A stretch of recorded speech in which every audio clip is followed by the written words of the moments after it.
शरीर से मोह, शरीर संबंधियों से मोह, शरीर संबंधी भोगों से मोह, ये जब तक बना रहता है तब तक जीव की दुर्गति रुकती नहीं है। जीव सदैव दुर्गति को प्राप्त होता रहता है इसी मोह के कारण। यदि रोज भगवान की महिमा सुनने को मिले, सत्संग मिले, कथा सुनने को मिले, तो ये मोह का नाश हो जाए। महामोह महिषेष विशाला, राम कथा कालिका कराला। जैसे महिषासुर का मर्दन भगवती दुर्गा जी ने किया, ऐसे ही मोह रूपी महिषासुर का मर्दन भगवान की लीला कथा श्रवण से हो जाता है। कोई भजन न हो, यहाँ पड़े रहना भजन है, क्योंकि यहाँ का वायुमंडल भागवतिक है। यहाँ जही रेणु पर मरिबो मंगल आए, अगर यहाँ शरीर छूट जाए तो भगवत प्राप्ति हो जाए। मंडली में भ्रमण कर रहे थे तो एक जवान आदमी बूढ़े को जूते से मार रहा था, मार कर अंदर गया।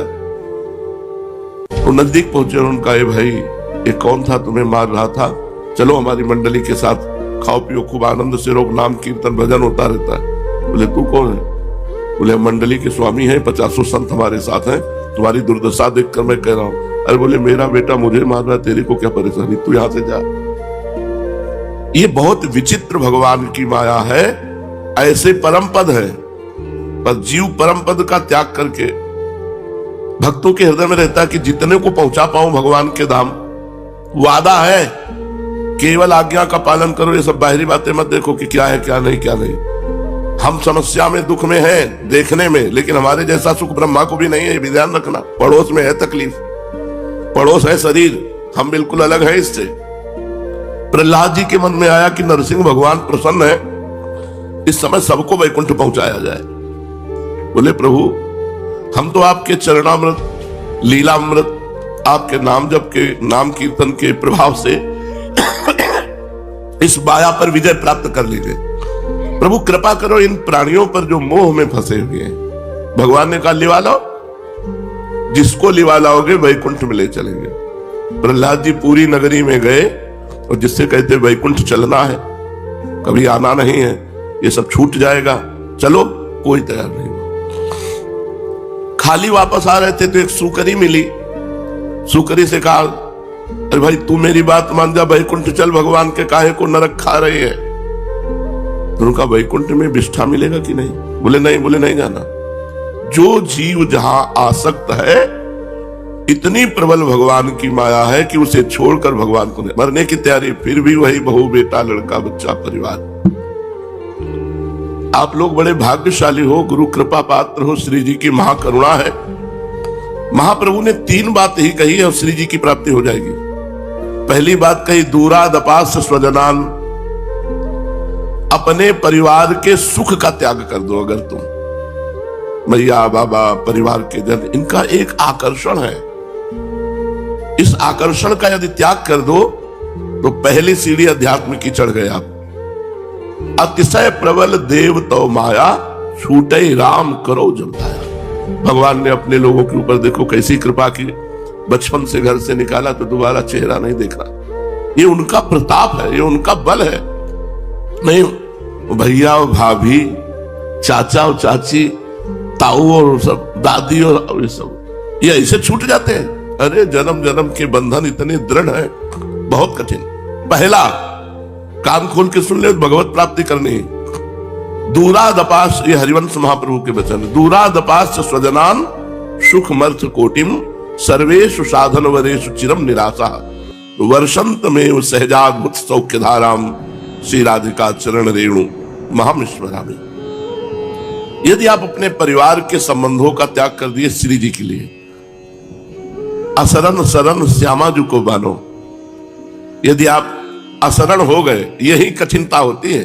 ये जो भगवदानंद नहीं मिलता ना, प्रभु के रूप का दर्शन नहीं हो रहा, प्रभु जनित आनंद नहीं मिल रहा, उसका कारण तुम कहीं ना कहीं अपने परिवार से मोह जनित संबंध को पुष्ट कर रहे हो।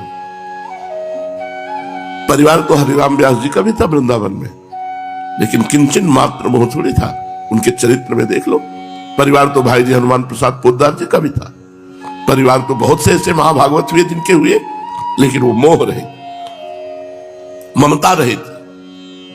ममता श्यामा श्याम के चरणों में और क्षमता सब संसार में। ममता नित्य विहार में, समता सब संसार में। अगर परिवार का मोह नहीं छूटा तो अंतिम परिणाम उन्हीं के समीप हमारा शरीर छूटेगा। चाहे जितने दिन वृंदावन वास करो, जहां समस्या आई तहां वो भतीजा और नाना और दाताऊ और चाचा जितने संबंध, दूरादपास्य स्वजनान, अपने स्वजन संबंधियों से तनिक भी राग नहीं।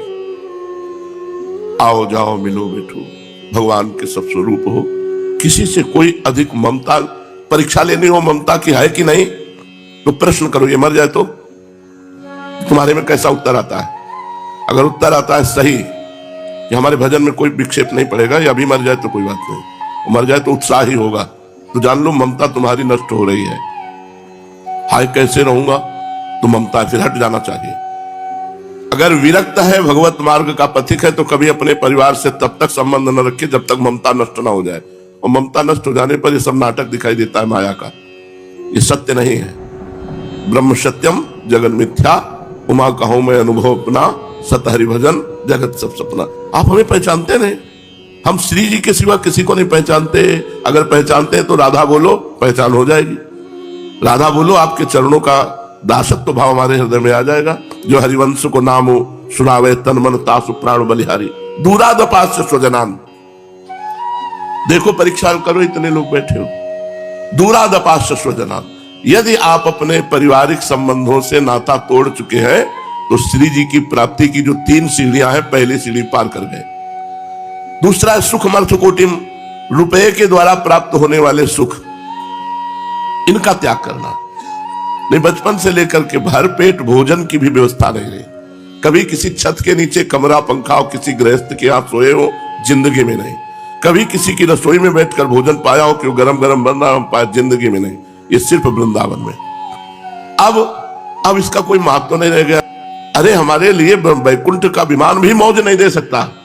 हम तो श्री जी की सहचरी हैं। इस वैकुंठ के विमान से भी हमारा उत्साह नहीं हो सकता कि वैकुंठ से विमान आ रहा है तो हम उत्साहित हो जाए।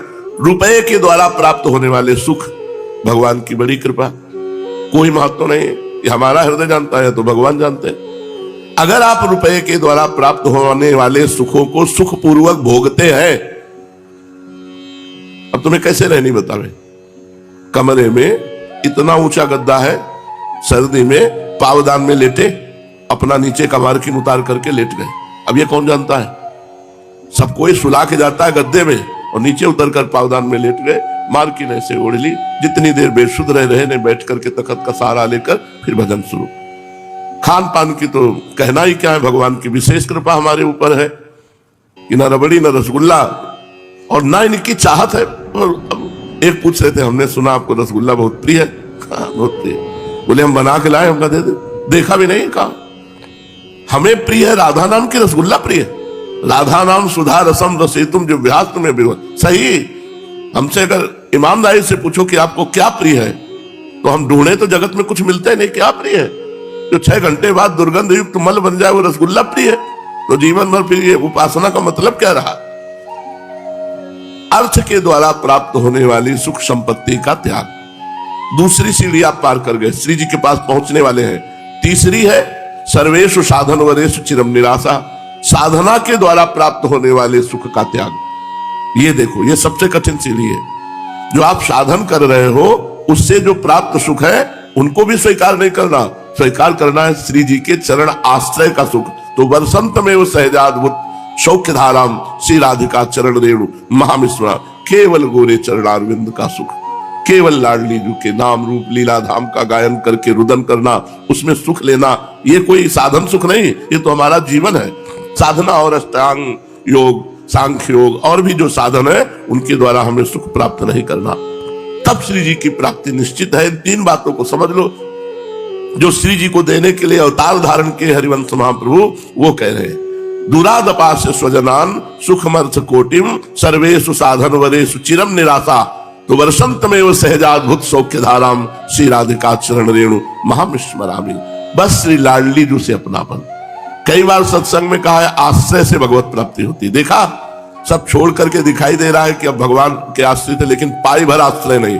सच्ची कहते हैं। आप लोग अपने जीवन की कसौटी को देखो तो आप इतनी ऊंचाई पर बैठे हुए हो जहां पूरे जन्म के जन्म लग जाते, नहीं चढ़ पाते। आपका परिवार से संबंध नहीं, आपका सांसारिक भोग से संबंध नहीं, आपका मनोरंजन से संबंध नहीं, आपका समाज से संबंध नहीं, केवल अपनी दिनचर्या से संबंध है। अब भगवत प्राप्ति नहीं होगी तो किसको होगी? भगवत प्राप्ति गुण और अवगुणों से रुकती या होती नहीं है, ये गुणातीत है, ये कृपा से होती है। आप सब कृपा पात्र हैं पूर्ण रूप से। हमको केवल गोरे चरणारविंद के भरोसे पे रहना, हमारा संबंध श्री जी से। इसलिए सबसे प्रार्थना है, बड़ा दुर्लभ वृंदावन वास है। यदि वृंदावन वास मिल गया है तो 4 दिन का जीवन है, 4 दिन का जीवन। 3 बातें सुधार लो। आखिरी वाली तो तुम में है नहीं, सर्वेषु साधन वरेषु, आखिरी वाली तो चिंता मत करो वो तो है नहीं तुम में कि भाई जितेंद्री सांख्य योगी या अष्टांग योगी, वो सब है नहीं, वो तुम्हारे को है नहीं। 2 में है समस्या, एक है परिवार का सुख और एक है रुपए का सुख। इन दोनों से यदि बच जाओ तो भगवत प्राप्ति निश्चित, क्योंकि हमारी श्री जी बड़ी कृपालु है। शरणागत अभय विदद पतित्व, बड़ा आनंद का विषय है। केवल श्री जी के भरोसे पड़े रहना, इसी से भगवत प्राप्ति हो जाएगी। लेकिन श्री जी का भरोसा क्या है? इसलिए हम ये चर्चा कर रहे हैं कि कोई बूढ़ा है, कोई बीमार है, कोई अकेले रह रहा है, चिंता मत करो, तुम्हारे ऊपर श्री जी की दृष्टि है। किसी का भरोसा मत लेना। अगर कोई भरोसे में आवे कि हम तुम्हारे अमुक लगते हैं, चलो घर में वहां अमृत तो पिला देंगे, तो कहते तुम पी के अमर हो जाओ, हम तो मरने आए हैं वृंदावन, हम वृंदावन नहीं छोड़ेंगे। कैसी भी परिस्थिति हो तो जीव निश्चित श्री जी के चरणों का दर्शन पा जाएगा। श्री जी बहुत कृपालु है, बहुत करुणामयी है। बस केवल एक चीज मानती है, अपनापन। हम लोगों ने अपनापन अपने शरीर को, शरीर संबंधियों को दे रखा है। यही अपनापन श्री जी को देना है बस, और कोई साधना हमारी नहीं। हम लोग आके कीर्तन करके, कथा वार्ता सुन करके एक बात हमें करनी कि हमारे माई श्यामा जी को राज, श्री जी के सिवा हमारा कोई नहीं, ये हृदय में आ जाए बस। हृदय में श्री जी के सिवा कोई नहीं होना चाहिए। बाहर बाजार लगी रहे तो कोई फर्क नहीं पड़ेगा। चलते हैं महाप्रभु चैतन्य देव के पावन चरित्र का श्रवण करके अपने हृदय को प्रेम में बनाते हैं। महाप्रभु नृत्य करते हुए श्रीवास के घर में बड़ी जोर से बोले कि एक हमारे बड़े भ्राता अवधूत पधार रहे हैं, जाओ उनकी खोज करो। महाप्रभु जिनकी खोज के लिए कह रहे हो नित्यानंद महाप्रभु है। पीछे आपको ध्यान होगा, अभी परसों ही तो चरित्र में हुआ, नित्यानंद महाप्रभु के पिता से एक सन्यासी ने 13 वर्ष की अवस्था में दक्षिणार्घ के रूप में मांगा। बड़ी महिमा है ऐसे महापुरुषों के जो अपने लाडले पुत्रों को भगवत मार्ग में दे देते हैं। नहीं तो लोगों को भय लगता है, अगर नए लड़के माला चलाने लगे तो भय लगता है कहीं बाबा जी न बन जाए। तो हम तुम्हें बता दें, बाबा जी बनना ऐसे वैसी बालकों में सामर्थ्य नहीं है। ये बड़े भाग्यशाली बालक हैं। धन्य है वो गर्भ जिनके गर्भ में ऐसे बालक रहे जो भगवान के प्रति समर्पित है, खिलवाड़ नहीं है। एक दिन कोई बाबा जी बन के दिखावे, केवल एक दिन जैसे सत्यता से चला जाता है, एक दिन में भाग जाओगे। केवल भोजन है, कपड़ा नहीं है, मन में दुर्वासनाओं की भीड़ लगी हुई है। जब सब मनोरंजन काट करके और ऊपर से शासन, तो आप क्या करोगे? भाग जाओगे। ऐसा लगेगा भैया मुझे नहीं चाहिए। संत के हाथ दे देने का मतलब है संत बनाना। नित्यानंद महाप्रभु के जो पिताजी थे, उन्होंने भगवान का स्मरण करते हुए अपने पुत्र को दे दिया।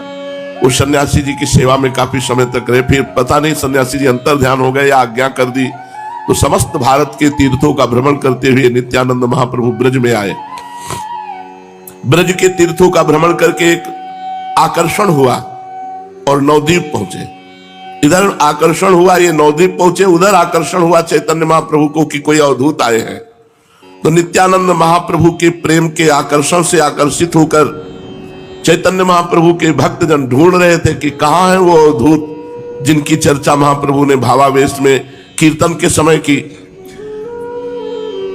नवद्वीप में अवधूत नित्यानंद जी को सब खोजने लगे। अब नवद्वीप कोई छोटा गांव तो था नहीं जिससे वे झटपट नित्यानंद जी को खोज लाते, और नित्यानंद जी से किसी का कोई परिचय थोड़ी था कि ऐसे है नित्यानंद जी। पर आदेश हुआ महाप्रभु का कि खोज करो। श्रीवास पंडित और हरिदास जी, यवन हरिदास जी दिन भर खोजते रहे, किंतु कहीं पता न चला कि कोई आगंतुक महापुरुष आए हैं। अंत में निराश होकर वे महाप्रभु के पास लौट आकर कहने लगे, प्रभु हमने आपकी आज्ञा के अनुसार नवद्वीप के मोहल्ले मोहल्ले में जाकर उन महापुरुष की खोज की। सब प्रकार के मनुष्यों के घरों में जाकर देखा, किंतु कोई पता नहीं चला। अब जैसी आज्ञा हो वैसा करें, जहां बतावें वहीं जाएं, किंतु हमें उनका कुछ भी पता नहीं है। कैसा रूप है, कैसा रंग है, कितनी अवस्था है, ऐसा कुछ पता नहीं।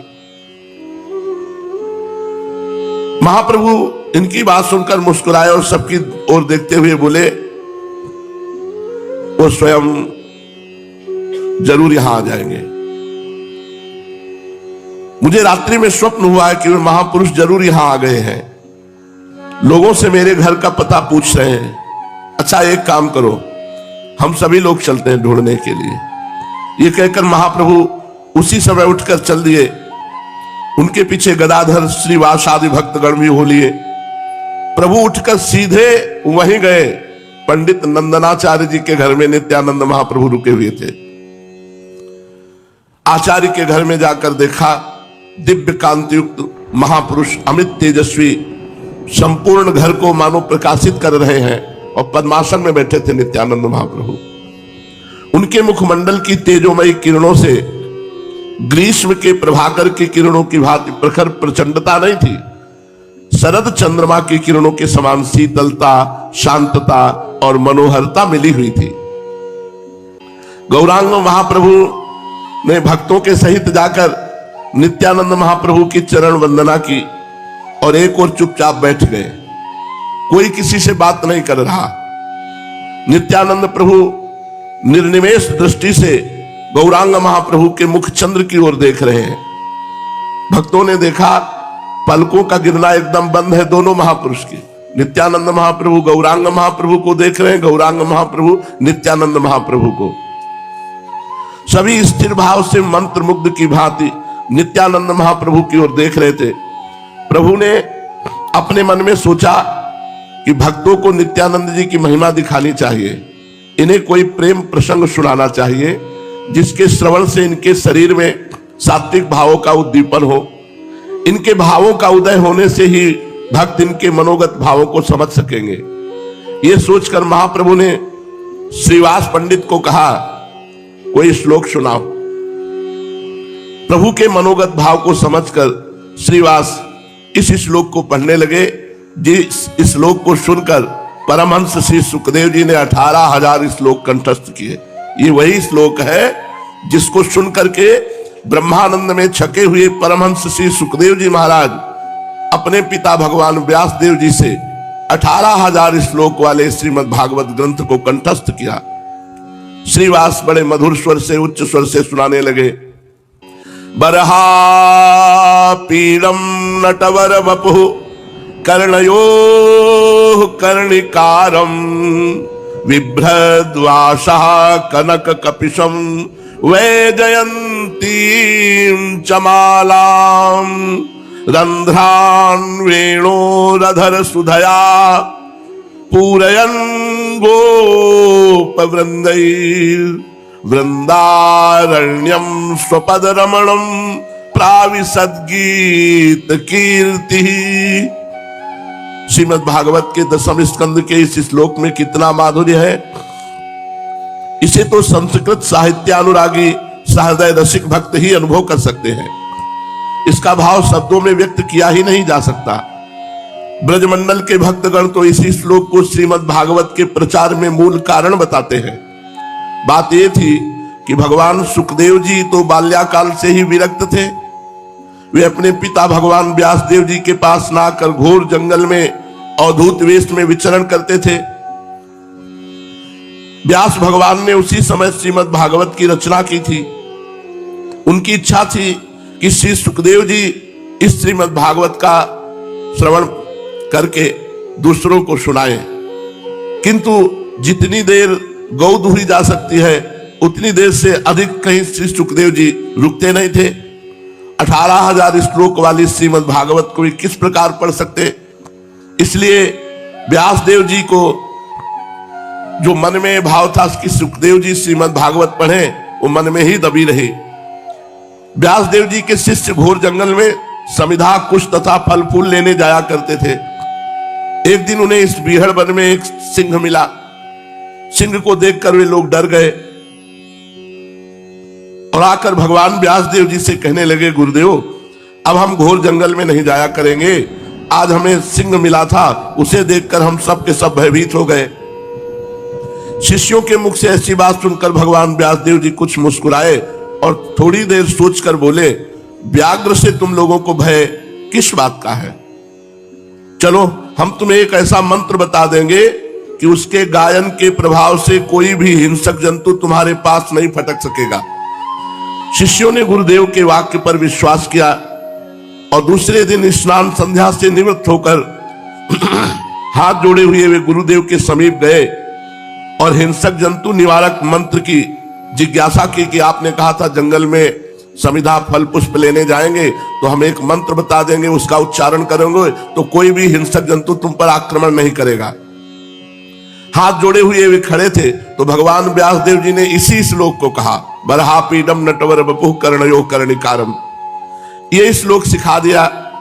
शिष्यों ने श्रद्धा भक्ति के सहित इसे कंठस्थ कर लिया और सभी मिलकर जब जंगल में गए तो एक स्वर में बरहापीडम नटवर बपुः कर्णयो कर्णिकारम विभ्रदवासा कनक कपिशं वैजयंतीं चमालां रंध्रान्वेणो रधर सुधया पूरयन् गोप वृंदैर् वृंदारण्यं स्वपदरमणं प्राविशद गीत कीर्ति। ये श्लोक गान किया। जब मधुर स्वर में निर्जल जंगल में ऐसे जोर से कई ऋषि मिलकर के गान किए जो भगवान व्यासदेव जी के शिष्य थे, तो अवधूत शिरोमणि श्री सुखदेव जी के कान में इस श्लोक पड़ा। मुग्ध हो गए इस श्लोक का अर्थ समझकर और शिष्यों से जाके पूछा, तुम लोग ये श्लोक कहां से सीखा? शिष्यों ने नम्रता पूर्वक उत्तर दिया, हमारे गुरुदेव भगवान श्री कृष्ण द्वैपायन व्यासदेव जी ने इस मंत्र का उपदेश दिया है। इसके प्रभाव से हिंसक जंतु पास नहीं आ सकता। भगवान श्री सुखदेव जी इस श्लोक के भीतर जो छिपा हुआ अनंत और अमर बनाने वाला रस भरा हुआ था, उसे पान करके वे पागल से हो रहे थे। वे अपने अवधूतपन के सभी आचरणों को भुलाकर दौड़े दौड़े भगवान व्यासदेव जी के समीप गए और उस श्लोक की पढ़ाने की प्रार्थना की। अपने विरक्त परमहंस पुत्र को इस भांति प्रेम में पागल देखकर भगवान व्यासदेव जी की प्रसन्नता का ठिकाना न रहा। वे श्री सुखदेव जी को एकांत में ले गए, धीरे से कहने लगे, बेटा मैंने इसी प्रकार 18,000 श्लोकों की परमहंस संहिता बनाई है, तुम उसका अध्ययन करो। इन्होंने आग्रह करते हुए कहा, नहीं पिताजी, हमें तो बस यही श्लोक बता दीजिए। भगवान व्यासदेव जी ने इन्हें वही श्लोक पढ़ा दिया और इन्होंने उसी समय उसे कंठस्थ कर लिया। अब तो ये घूमते हुए उसी श्लोक को सदा गायन करने लगे। श्री कृष्ण प्रेम तो ऐसा अनोखा नशा है कि इसका जिसे तनिक भी चस्का लग गया वो कभी त्याग नहीं सकता। मनुष्य यदि छोड़ना भी चाहे तो भगवान का प्रेम उसे छोड़ने नहीं देता। श्री सुखदेव जी को श्री कृष्ण रसासव, श्री कृष्ण मधुमय मनोज्ञ मदिरा का चस्का लग गया। फिर वे अपने अवधूतपने के आग्रह को छोड़कर श्री व्यास जी के समीप जाकर श्रीमद् भागवत के पठन में संलग्न हो गए और सांगोपांग 18,000 श्लोक कंठस्थ किए। तभी भगवान व्यासदेव जी कहते, आत्मा रामश्च मुनयो निर्ग्रंथा अपिरुक्रमे कुर्वन्त हेतु किम भक्ति मिथ्यम भूत गुणो हरि। भगवान के गुणों में यही तो एक बड़ी भारी विशेषता है कि जिनकी हृदय ग्रंथि खुल गई है, जिनके सर्व संशयों का जड़मूल से छेदन हो गया है, जिनके संपूर्ण कर्म नष्ट हो चुके हैं, ऐसे आत्माराम मुनि भी भगवान के गुणों में अहेतु की भक्ति करते हैं। क्यों न हो, वे तो रसराज है ना। प्रेम सिंधु में डूबे हुए को किसी ने आज तक उछलते देखा नहीं। जिस श्लोक का इतना भारी महत्व है उसका भाव भी सुन लीजिए। गौवें चराने प्रभु जा रहे हैं, बरहापीडम नटवर बपुः कर्णयो कर्णिकारम। गोपाल वृंदावन की ओर जा रहे हैं, साथ में ग्वाल बाल हैं। आज उन्हें न जाने क्या सूझी है कि कमनीय कीर्ति कन्हैया की निरंतर कीर्ति का बखान करते हुए सखा जा रहे हैं। सभी अपने कोमल कंठों से श्री कृष्ण का यशोगान कर रहे हैं। इधर ये अपनी मुरली की तान में मस्त हैं। संपूर्ण शरीर की गठन एक सुंदर नट के समान बड़ी ही मनोहर है। नटवर बपुः बरहापीडम, सिर पर मोर मुकुट और नटवर बपुः, कानों में बड़े बड़े कनेर के पुष्प लगे हैं।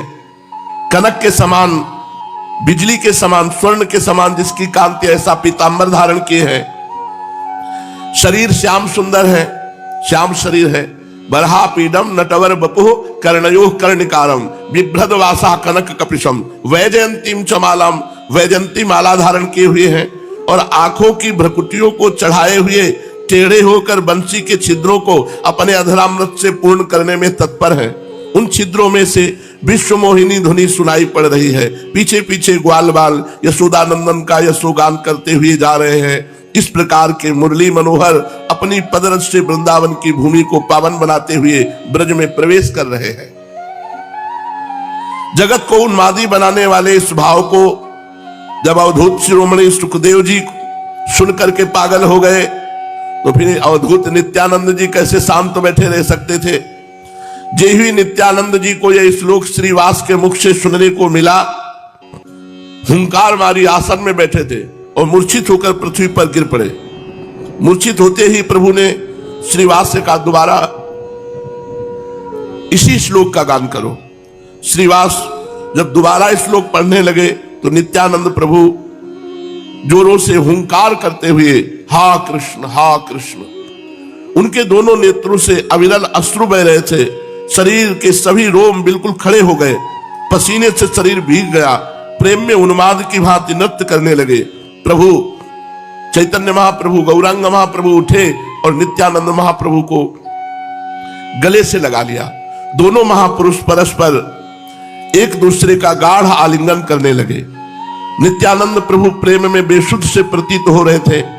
उनके पैर कहीं कहीं लड़खड़ा रहे थे और वो जोर से बोल रहे थे हा कृष्ण कहकर रुदन कर रहे थे।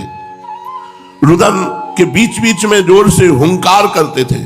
इनकी हुंकार सुनकर उपस्थित भक्तजन थरथर कांपने लगे। सभी काठ की पुतली की भांति स्थिर भाव से चुपचाप खड़े थे।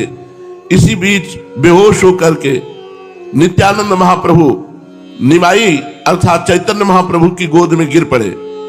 महाप्रभु नित्यानंद के मस्तक पर अपना कोमल कर कमल फिराया।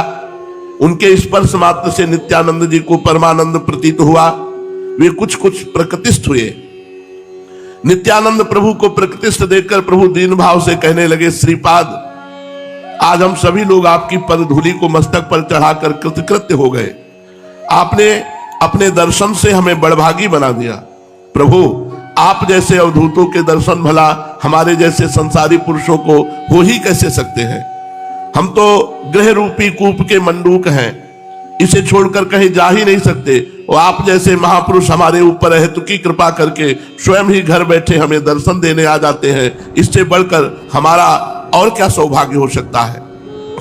महाप्रभु की इस प्रेममयी वाणी को सुनकर अधीरता के साथ नित्यानंद प्रभु ने कहा, हमने श्री कृष्ण के दर्शन के निमित्त देश विदेशों की यात्रा की, सभी मुख्य मुख्य पुण्य स्थानों और तीर्थों में गए, सभी बड़े बड़े देवालयों को देखा, जो जो श्रेष्ठ और सात्विक देव स्थान समझे जाते हैं उन सबके दर्शन किए, किंतु वहां केवल स्थानों के दर्शन हुए। उन स्थानों के सिंहासनों को हमने खाली ही पाया।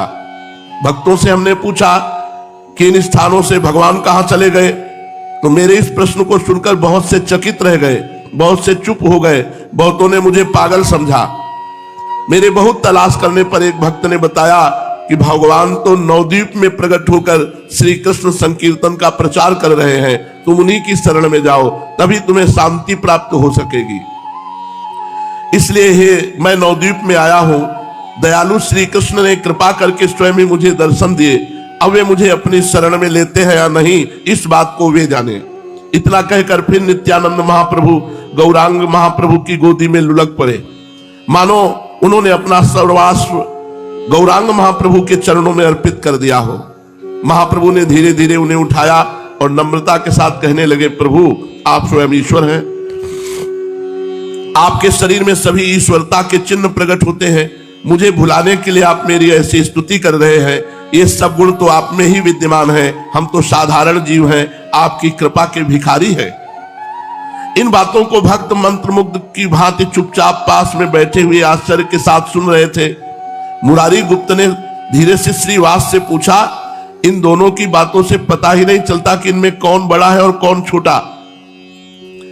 धीरे ही धीरे श्रीवास पंडित ने कहा, किसी ने शिव जी से जाके पूछा कि आपके पिता कौन है। इस पर शिव जी ने उत्तर दिया, भगवान श्री हरि। उसी ने जाकर भगवान श्री हरि से पूछा कि आपके पिता कौन है, तो हंसते हुए श्री हरि ने कहा, देवाधिदेव श्री महादेव जी ही हमारे पिता हैं। इस प्रकार इनकी लीला ये ही समझ सकते हैं, दूसरा कोई नहीं।